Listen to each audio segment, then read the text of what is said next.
This Costa Rican fishing adventure is brought to you by Penn Tackle. Let the battle begin. Hey folks, it's Mike Caruso, publisher of the Fisherman magazine. Want to learn about the latest and greatest fishing tackle from Penn, Spiderwire, and all the pure fishing brands? Well, join us December 16th, 17th, and 18th as we are on assignment with Penn in Costa Rica. Every day we'll be uploading to thefisherman.com what we experience from both a product and fishing standpoint, also on Facebook. Hope to see you there. Hey there, Toby Lipinski for the New England edition of the Fisherman magazine with this week's web video fishing forecast for the weekend. Going to start things off before we get into the report by letting you know of a few exciting items from the Fisherman magazine that we got coming at you right now. First off, next week we have a special video live series that will be posted at thefisherman.com on Wednesday, Thursday, and Friday. Fisherman magazine has teamed up with Penn Reels to bring you what is anticipated to be some absolutely awesome fishing down in Costa Rica for roosterfish, marlin, tuna, mahi-mahi, and sailfish. Penn Reels has invited a select group of media partners to participate in this exclusive opportunity to experience their full line of rods and reels while fishing side by side with the folks who design them, who absolutely do not want to miss this footage. Also of note, the Holiday Gift Guide hits newsstands, your mailbox, and thefisherman.com this week.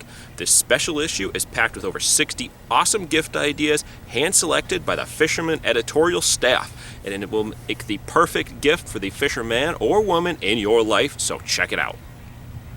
Last up, but in no way least, the final standing of the 2015 Fisherman Magazine Dreamboat Challenge will be posted this Friday at thefisherman.com to be followed by the Dreamboat Grand Prize drawing of a brand new Cobia 201cc as well as many more awesome prizes on January 9th at 1 p.m. at the New York Boat Show. Finalists will also be notified by way of mail, and I hope to see all of you in New York City next month. All right, moving on into the forecast. We're going to start off, as always, in Connecticut, where Blackfish season closed on a high note this week, with both good numbers as well as big sizes of fish being landed. Alan Banister sent me a picture of an awesome 15-pound blackfish that he caught and subsequently released while fishing towards the eastern end of Long Island Sound. Big congrats to Alan on both the catch as well as the awesome release. As I told him, there's not a whole lot of guys out there that would release such a big blackfish, but I commend you on your actions. Also in Connecticut, there's still some schoolies to be had in the salt, but most of the fish are being found inside the tidal rivers as they set up for the winter. I bundled up and set out over the weekend for a nice catch of stripers that were actively feeding on schools of silversides that are along much of the sound right now. Best baits were small swimmers like the little Yozuri crystal minnows or the 5-inch redfin. Didn't get a ton of fish, but got some really nice quality fish. And actually, I'm out here today, set my minnow trap, pulling up some mummy chugs. Gonna give that a try. Maybe try for a little live bait action on them this coming week. I'll let you know next week how I made out. And moving on into Rhode Island, it remains primarily a game of heading out to waters around Block for cod, with some excellent action being found at times. While the fish are moving around a bit, fish to the high 20-pound class are being reported, and all the party boats are doing extremely well, with a lot of limits being reported.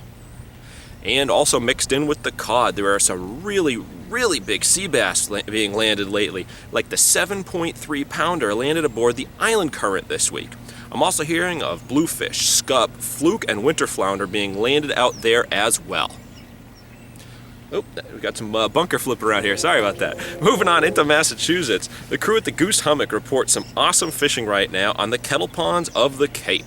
Spots like Big and Little Cliff Ponds, as well as Gull Pond and Wellfleet, are producing solid numbers of brown and rainbow trout, as well as both largemouth and smallmouth bass.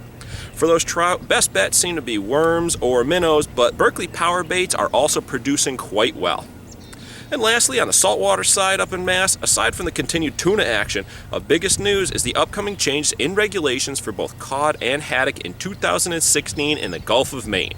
While we will have full coverage of the topic appearing in the January issue of the Fisherman, in short, I can tell you that it looks like we'll have a brief cod season in the fall and an almost 11-month-long season on haddock. This is great news for both the charter boat industry as well as recreational fishermen alike.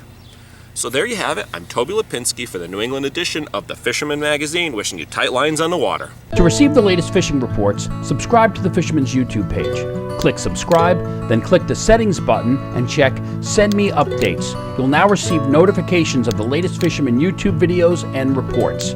If you're already a subscriber, make sure you've checked Send Me Updates in the settings so you receive the latest notifications.